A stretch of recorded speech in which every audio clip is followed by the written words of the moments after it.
12번째 결혼기념일 일주일 전이었다. 다혜가 아침 식사 테이블에 커피 한 잔을 놓았을 때 나는 그 향이 조금 달라진 것을 눈치챘다. 진하고 묵직한 향, 우리 집 커피 머신에서 내리는 것과는 분명 다른 향이었다. 요즘 카페에서 테이크아웃해? 묻긴 했지만 사실 별로 관심은 없었다. 인테리어 프로젝트 마감이 연달아 닥쳐 머릿속은 온통 작업 생각뿐이었다. 다혜는 머그잔을 쥐며 잠시 망설이는 듯했다. 동네에 괜찮은 핸드드립 카페가 생겼어. 집중할 때 가끔 가. 다혜가 답했지만 나는 이미 노트북을 열고 있었다. 10년이 넘는 결혼 생활 동안 우리의 대화는 점점 짧아졌다. 나는 내성적인 성격이라 원래 말이 많지 않았고 다혜도 프리랜서 번역가로 혼자 일하는 시간이 많다 보니 자연스레 침묵이 우리 사이를 채워갔다. 나는 그것이 편안한 안정감이라 생각했다. 적어도 그때까지는. 오늘은 늦을 것 같아. 식사는 알아서 해. 집을 나서며 던진 말에 다혜는 고개만 끄덕였다. 평소와 다름없는 아침이었다. 프로젝트가 연속으로 겹치면서 나는 거의 보름 동안 밤 11시가 넘어서야 집에 들어왔다. 다혜는 대부분 자신의 작업실에서 노트북을 붙들고 있었고 우리는 서로의 얼굴을 제대로 마주 볼 시간조차 없었다. 가끔 침대에 누워 잠든 다혜의 얼굴을 보면 언제부터인가 그녀의 표정이 달라진 것 같다는 생각이 들었다. 하지만 그저 피곤한 탓이라고 여겼다. 그러다 어느 날 오후 급한 자료를 집에 두고 온 것이 생각나 예고 없이 집에 들렀다. 다혜는 보통 이 시간에 집에서 번역 작업을 하곤 했지만 집 안은 텅 비어 있었다. 무심코 주방을 지나가는데 테이블 위에 생소한 커피 드리퍼와 필터가 놓여 있었다. 라벨에는 카페 어스라고 적혀 있었다. 며칠 후 우연히 동네 상가를 지나가다 그 이름의 카페를 발견했다. 평일 오전이었지만 제법 사람들로 북적였다. 유리창 너머로 카페 안을 살펴보는데 구석자리에서 노트북을 펼쳐놓고 일하는 다혜가 보였다. 들어가려다 멈칫했다. 다혜 앞에 사장으로 보이는 남자가 커피를 내려주고 있었는데 그들의 표정이 묘하게 밝았다. 단순한 손님과 주인 사이라고 하기엔 너무 편안해 보이는 웃음이었다. 단골이신가 봐요? 뒤에서 누군가 말을 걸어왔다. 같은 아파트 단지에 사는 박 씨였다. 아, 네. 아내가 종종 온다더라고요. 사장님이 친절하기로 유명해요. 특히 여성 손님한테요. 박 씨의 무심한 한마디가 내 가슴에 작은 균열을 만들었다. 집으로 돌아가는 길. 문득 다혜가 최근 외출이 잦아졌다는 사실이 떠올랐다. 번역 작업이 많아서라고 했지만 집에서도 충분히 할 수 있는 일인데 그날 저녁 다혜가 준비한 커피를 마시며 무심코 물었다. 요즘 번역이 많아? 왜? 아니, 그냥 요즘 자주 나가는 것 같아서. 다혜의 손이 잠시 멈칫했다. 아주 짧은 순간이었지만 우리 결혼 생활에서 한 번도 목격한 적 없는 당혹감이었다. 카페에서 일하면 집중이 더 잘 돼. 식사를 마치고 설거지를 하는 그녀의 뒷모습을 보며 생각했다. 우리가 언제부터 이렇게 서로의 일상에 무관심해진 걸까? 나는 그저 익숙한 안정감이라 여겼던 것이 언제부터인가 우리 사이에 생긴 깊은 균열이었던 건 아닐까? 침대에 누워 자는 척하며 다혜의 휴대폰이 울리는 소리를 들었다. 자정이 넘은 시간이었다. 그녀는 침대에서 빠져나와 조용히 거실로 향했다. 낮은 목소리로 누군가와 대화를 나누는 소리가 들렸다. 웃음 섞인 목소리는 마치 다른 사람의 것 같았다. 가슴 한편이 무겁게 가라앉았다. 이미 알고 있었다. 우리 사이에 무언가가 깨져가고 있다는 것을. 의심은 독처럼 서서히 번졌다. 다혜의 휴대폰이 끊임없이 울리기 시작했고 알림음을 꺼두는 날이 잦아졌다. 모든 변화는 미세했지만 10년 넘게 함께 산 사람의 눈에는 분명했다. 옷차림에 신경 쓰는 날이 많아졌고 오랫동안 사용하지 않던 향수를 다시 뿌리기 시작했다. 오늘은 번역 미팅이 있어서 좀 늦을 것 같아. 다혜의 말에 고개를 끄덕였다. 그녀의 눈이 나를 똑바로 보지 못하는 것을 알아챘지만 굳이 묻지 않았다. 질문하면 대답해야 하고 대답을 들으면 대응해야 한다. 하지만 나는 아직 준비가 되지 않았다. 그날 저녁 서랍을 뒤지다 다혜의 신용카드 명세서를 발견했다. 평소와 달리 테이블 위에 놓여있지 않고 책 사이에 끼워져 있었다. 카페 어스 결제 내역이 일주일에 4~5번씩 찍혀 있었다. 그것만으로는 특별할 게 없었다. 내 시선을 붙든 것은 그 아래 저녁 9시 이후의 주류 결제와 자정 가까이 찍힌 편의점 결제였다. 심장이 빠르게 뛰었다. 손이 떨려 명세서를 내려놓았다. 프로젝트가 바빠 신경 써주지 못한 것은 사실이었지만 그게 이런 식으로 이어질 거라고는 생각하지 못했다. 다혜의 불만이나 외로움이 이렇게까지 깊었다면 어째서 한마디도 하지 않았을까? 아니, 어쩌면 말했을지도 모른다. 내가 듣지 않았을 뿐. 다음 날 점심시간 용기를 내 카페 어스를 찾았다. 안으로 들어서는 순간 달콤하고 진한 커피 향이 코끝을 스쳤다. 가벼운 재즈가 흐르는 분위기 좋은 공간이었다. 카운터에는 40대 초반으로 보이는 남자가 서 있었다. 단정하게 넘긴 머리카락과 그을린 피부, 깔끔한 셔츠 차림이었다. 다혜가 이 남자에게 끌린 이유를 어렴풋이 알 것 같았다. 어서 오세요. 처음 오셨네요. 그의 말투는 부드럽고 다정했다. 부끄러울 정도로. 네. 아내가 자주 온다고 해서. 아, 혹시 송다혜 씨 남편분이신가요? 그가 반갑게 웃으며 물었다. 심장이 또다시 요동쳤다. 다혜를 이름까지 알고 있는 게 자연스럽지 않았다. 송다혜가 자주 오나요? 네. 거의 매일 오시죠. 저희 카페 단골이세요. 근데 보통 아침에 오시는데 오늘은 안 오셨네요. 빠르게 메뉴를 주문하고 구석 자리에 앉았다. 머릿속이 혼란으로 가득했다. 다혜는 오늘 아침에도 카페에 간다며 나갔는데 이곳에 오지 않았다는 건 다른 곳에 있다는 뜻이었다. 커피를 가져다주는 사장의 표정을 살폈다. 평범한 친절함 너머 뭔가 숨겨진 감정이 느껴졌다. 이틀 후 다혜가 샤워하는 동안 그녀의 휴대폰을 확인했다. 비밀번호를 바꾸지 않은 것이 다행이었다. 메시지함에서 장윤호라는 이름을 발견하는데 오래 걸리지 않았다. 내용을 열자 가슴이 무너져 내렸다. 오늘 밤에도 만날 수 있을까요? 지난번처럼요. 퇴근 후 9시에 약속 괜찮으세요? 거기서 기다릴게요. 어젯밤 행복했어요. 당신 옆에 있으면 모든 걱정이 사라져요. 메시지들은 계속되었다. 날짜를 보니 2달 가까이 지속된 대화였다. 손가락이 떨려 휴대폰을 테이블 위에 내려놓았다. 심장이 터질 듯이 뛰었고 목구멍이 메어 숨쉬기 어려웠다. 그날 밤 다혜는 또다시 번역 마감을 이유로 외출했다. 나는 그녀를 막지 않았다. 대신 침착하게 차에 올라 그녀의 차를 따라갔다. 다혜는 곧장 카페 어스로 향했다. 이미 문이 닫힌 시간이었지만 그녀는 망설임 없이 뒷문으로 들어갔다. 1시간을 넘게 차 안에서 기다렸다. 가게 조명이 꺼지고 다혜와 카페 사장이 함께 나오는 모습이 보였다. 어두운 길에서 그들은 서로의 손을 잡았다. 그리고 사장의 차에 함께 올라탔다. 더 이상 보지 않았다. 볼 필요가 없었다. 이미 모든 것이 명백했다. 집으로 돌아와 침대에 누웠다. 천장을 바라보며 생각했다. 우리 결혼 생활은 언제부터 이렇게 식어버렸을까? 늘 바쁘다는 핑계로 다혜의 이야기에 귀 기울이지 않았던 날들.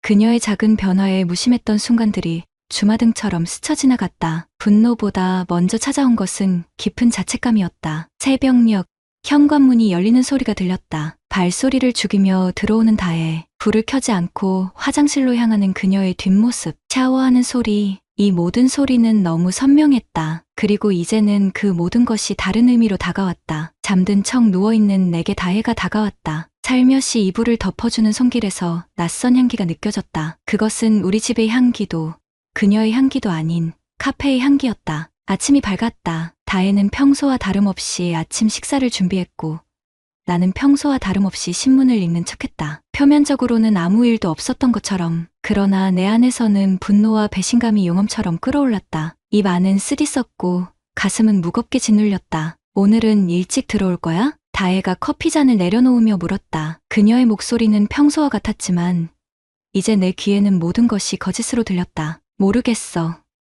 바빠. 단답으로 대화를 끊었다. 가슴 속에서 왜? 라는 외침이 터져나오려는 것을 간신히 억눌렀다. 아직은 아니었다. 더 확실한 증거가 필요했다. 단순한 바람이 아니라 내 결혼 생활이 완전히 무너졌다는 사실을 직시하기 위해서는 더 많은 준비가 필요했다. 회사에 들어서자마자 휴가를 신청했다. 이틀, 아니 3일이면 충분할 것 같았다. 이런 상황에서 일에 집중할 자신도 없었고 무엇보다 다혜의 행적을 더 알아봐야 했다. 동료들에게는 가족 급한이라고 둘러댔다. 어떤 면에서는 사실이었다. 우리 관계는 지금 중환자실에 있었으니까. 차 안에 앉아 카페를 지켜보았다. 다혜가 들어간 지 30분 만에 그녀의 자리로 사장이 다가갔다. 그들의 대화는 볼 수 없었지만 다혜가 웃는 모습이 선명했다. 세상 모든 걱정을 잊은 듯한 웃음. 내 앞에서는 몇 년째 보지 못한 표정이었다. 사진을 찍었다. 그리고 또 찍었다. 손이 심하게 떨렸다. 사장이 다혜의 어깨에 손을 올리는 모습.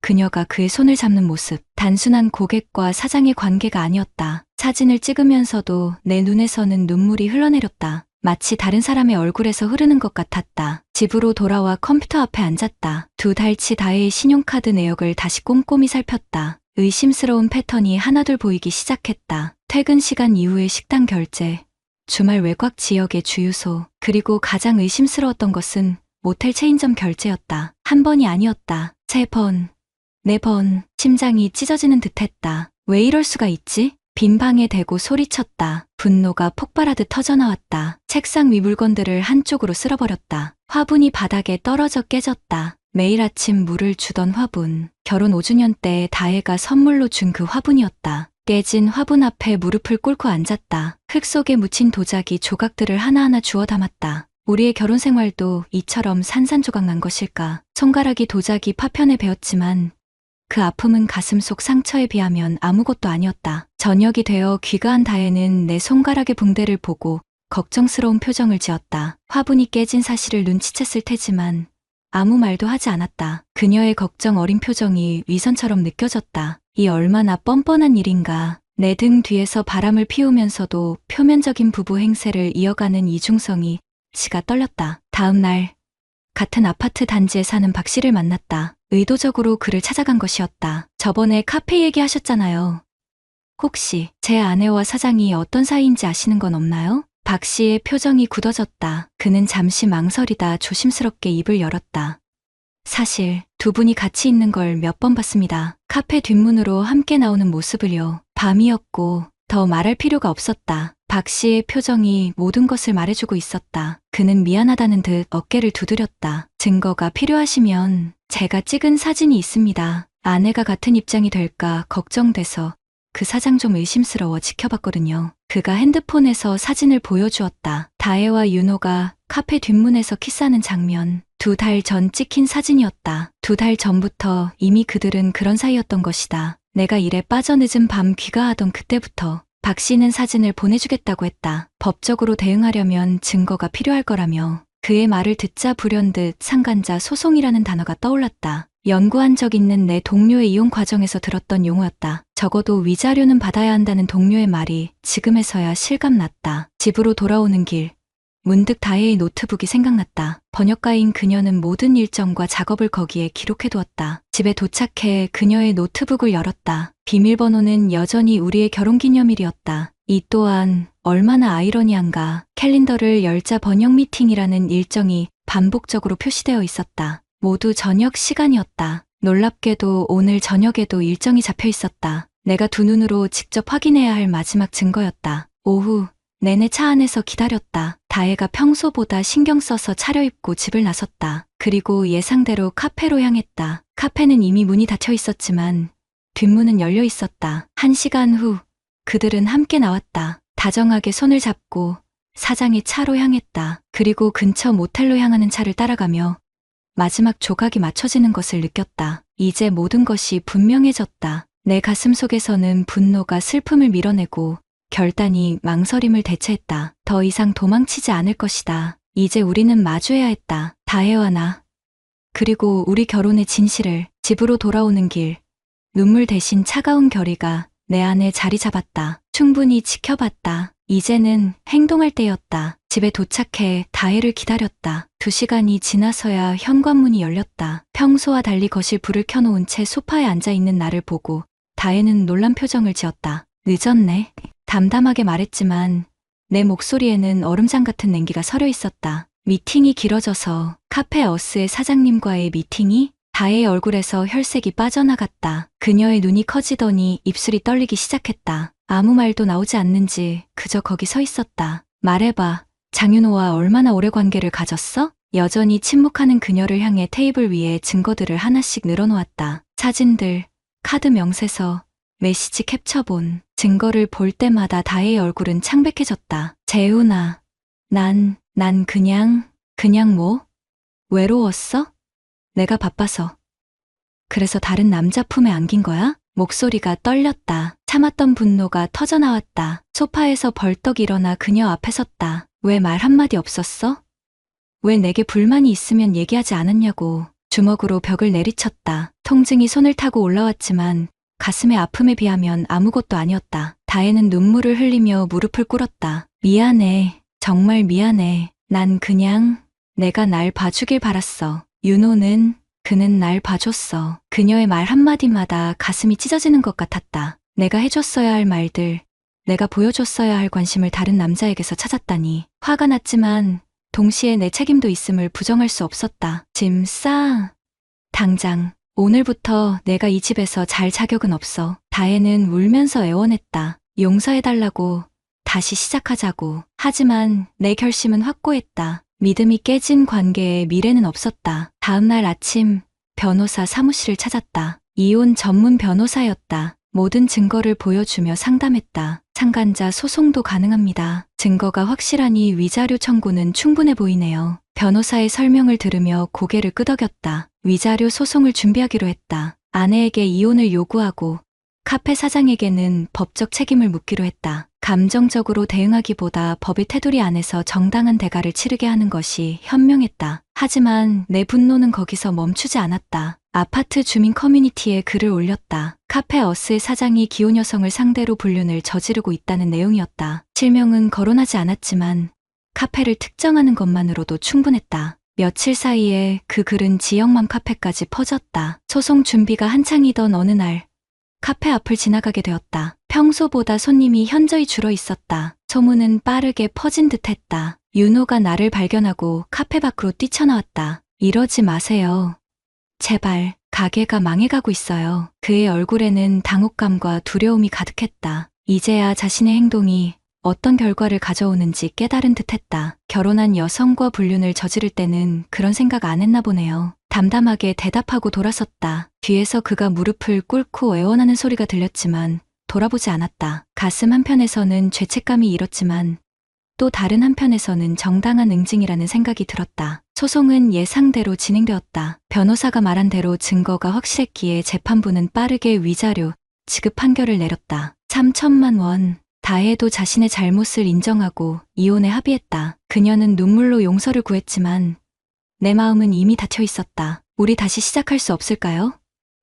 난 정말 후회해요. 그건 그냥 실수였어요. 다혜의 마지막 호소에 고개를 저었다. 그녀의 눈물이 진심이라는 것을 알았다. 하지만 신뢰는 한번 깨지면 다시 붙이기 어려운 법이었다. 다혜야, 우리 둘 다 잘못했어. 나도 너를 소홀히 한 것 인정해. 하지만 내가 선택한 방식은 용서할 수 없어. 소송이 끝나고 몇 주 후 카페 어스는 문을 닫았다. 소문과 소송으로 인한 타격이 컸던 모양이었다. 윤호는 동네를 떠났다는 소식을 들었다. 어떤 면에서는 그 역시 피해자였을지도 모른다. 감정에 취해 다른 사람의 가정을 파괴한 대가를 치른 것이다. 한편 다혜는 친정으로 돌아갔다. 가끔 메시지를 보내오지만 대답하지 않았다. 용서는 했지만 잊을 수는 없었다. 그녀가 떠나고 집은 텅 비었다. 아침마다 커피 향이 가득하던 부엌에는 이제 사용하지 않는 커피 머신만 덩그러니 놓여 있었다. 저녁이면 혼자 와인 한 잔을 마시며 생각했다. 모든 것이 내 탓일까? 다혜의 외로움을 알아차리지 못한 내 불찰이 이 모든 비극의 시작이었을까? 하지만 다시 생각해보면 말 한마디 없이 다른 남자에게 기댄 다혜의 선택 역시 용납할 수 없는 배신이었다. 어느 날 아침 우편함에 다혜가 보낸 편지가 들어있었다. 처음에는 읽지 않으려 했지만 결국 열어보았다. 그녀는 편지에서 모든 책임을 자신에게 돌렸다. 내 무관심이 원인이었다고 했던 초기의 변명은 없었다. 단지 자신의 나약함과 이기심을 탓했다. 그리고 마지막에는 이렇게 적혀 있었다. 당신이 내게 했던 것처럼 나도 당신에게 충분한 시간과 관심을 주지 못했어요. 우리 둘 다 서로에게 소홀했던 거예요. 하지만 선을 넘은 건 나였고 그 책임에서 벗어날 수 없어요. 언젠가 용서받을 수 있길 바랍니다. 편지를 접으며 한숨을 쉬었다. 이제 와서 무슨 의미가 있을까? 모든 것은 이미 끝났다. 단지 남은 것은 깨진 신뢰의 파편들 뿐이었다. 복수는 달콤했다. 처음에는 위자료 3천만 원을 받았고 윤호의 카페는 문을 닫았으며 다혜는 눈물로 자신의 잘못을 인정했다. 법정에서 승리했을 때는 정의가 이루어졌다는 만족감이 있었다. 하지만 시간이 지날수록 그 승리의 맛은 쓴맛으로 변해갔다. 텅 빈 집은 승리의 증거인 동시에 패배의 증거였다. 저녁이면 귀가했던 아내도 아침마다 맡던 커피 향도 사라졌다. 남은 것은 침묵뿐이었다. 법적으로는 이겼지만 감정적으로는 모두가 패배자였다. 이혼 후 6개월. 나는 여전히 그 집에 살고 있었다. 주변에서는 이사를 권했지만 굳이 움직일 이유를 찾지 못했다. 어쩌면 이곳을 떠나는 순간 내가 완전히 패배했음을 인정하는 것 같아 두려웠는지도 모른다. 어느 날 아침, 오랜만에 아파트 단지를 산책하다 예전 카페 어스가 있던 자리를 지나게 되었다. 그 자리에는 이제 다른 가게가 들어서 있었다. 새 간판 아래 서서 생각했다. 내가 한 일이 정말 옳았을까? 배신에 대한 응징은 정당했지만 그 방식은 과했을지도 모른다는 생각이 들었다. 귀갓길에 박 씨를 만났다. 그는 내 소식을 궁금해하는 듯했다. 요즘은 어떻게 지내세요? 그냥 삽니다. 회사 일에 집중하고 있어요. 그의 얼굴에 걱정이 스쳤다. 우리 동네에서 내 이야기는 한동안 화제였을 테다. 불륜 피해자, 복수에 성공한 남편. 하지만 그들은 내 침묵의 밤들을 알지 못했다. 그 카페 사장은 부산으로 내려갔다더군요. 새 가게를 열었다고. 그 말을 듣자 괴상하게 허탈함이 밀려왔다. 윤호는 결국 다시 시작했다. 내 복수로 그를 완전히 무너뜨렸다고 생각했는데 그는 이미 새 출발을 했다. 반면 나는 아직도 과거에 묶여 있었다. 집에 돌아와 다혜가 두고 간 물건들이 담긴 상자를 열었다. 마지막 정리를 위해 챙겨두었던 것들이었다. 책, 사진, 그리고 그녀가 쓰던 커피 드리퍼. 이것들을 보내줘야 한다는 생각은 했지만 연락할 용기가 없었다. 상자 맨 아래에는 우리 결혼 사진이 있었다. 10년도 더 된 사진 속에서 우리는 행복해 보였다. 진짜 행복했을까? 아니면 그저 카메라를 향한 미소였을까? 이제는 알 수 없었다. 핸드폰이 울렸다. 발신자 표시가 없는 번호였다. 여보세요? 재훈 씨. 다혜의 목소리였다. 가슴이 뛰었다. 이혼 후 처음 듣는 그녀의 음성이었다. 무슨 일이야? 그냥 잘 지내나 궁금해서. 편지는 받았어? 받았어. 침묵이 흘렀다. 할 말은 많았지만 어떤 말도 의미가 없을 것 같았다. 재훈 씨. 정말 미안해. 내가 우리 모두를 망쳤어. 이제 와서 무슨 의미가 있겠지만 그래도 말하고 싶었어. 그녀의 음성에 진심이 담겨 있었다. 분노는 사라졌지만 무너진 신뢰는 여전히 회복되지 않았다. 다혜야. 이제 됐어. 우리 둘 다 앞으로 나아가자. 전화를 끊고 창밖을 바라보았다. 봄이 오고 있었다. 겨울 내내 무채색이었던 세상에 조금씩 색이 돌아오고 있었다. 그날 저녁 오랜만에 요리를 했다. 결혼 생활 중 다혜가 자주 해주던 파스타였다. 예전 맛과는 달랐지만 나쁘지 않았다. 식사 후 커피를 내리기 위해 오랫동안 사용하지 않던 커피 머신을 꺼냈다. 버튼을 누르자 기계가 오랜 침묵을 깨고 작동하기 시작했다. 커피 향이 집 안에 퍼졌다. 그 향기에 문득 깨달았다. 내가 그토록 그리워했던 것은 다혜가 아니라 일상의 평온함이었다. 다정한 대화, 함께하는 식사, 그리고 아침의 커피향, 사랑보다 더 깊은 삶의 작은 행복들. 발코니에 나가 커피를 마시며 밤하늘을 바라보았다. 별들이 유난히 선명했다. 이제 알았다. 복수는 상처를 치유하지 못한다. 그저 다른 형태의 상처를 만들 뿐이다. 진정한 치유는 과거를 놓아주는 데서 시작된다. 다음 날 아침, 다혜의 물건들을 정리해 택배로 보냈다. 주소는 그녀의 친정이었다. 메모 한 장을 동봉했다. 잘 지내? 우리 모두 잘못했어. 이제는 용서하고 새 출발하자. 택배를 붙이고 돌아오는 길, 새로 문을 연 카페에 들어갔다. 이전과는 완전히 다른 분위기였다. 창가 자리에 앉아 커피를 주문했다. 아메리카노 한 잔이요. 커피가 나왔을 때 그 향기는 낯설었다. 하지만 나쁘지 않았다. 이제 나에게는 새로운 향, 새로운 일상이 필요했다. 과거는 과거로 남겨두고 앞으로 나아갈 시간이었다. 창밖으로 봄볕이 따사롭게 비쳤다. 이제야 비로소 겨울이 지나고 있음을 느꼈다. 구독자님들, 오늘 사연 댓글로 공유해 다른 분들과 함께 의견 나눠보세요. 저도 읽어보며 소통하겠습니다.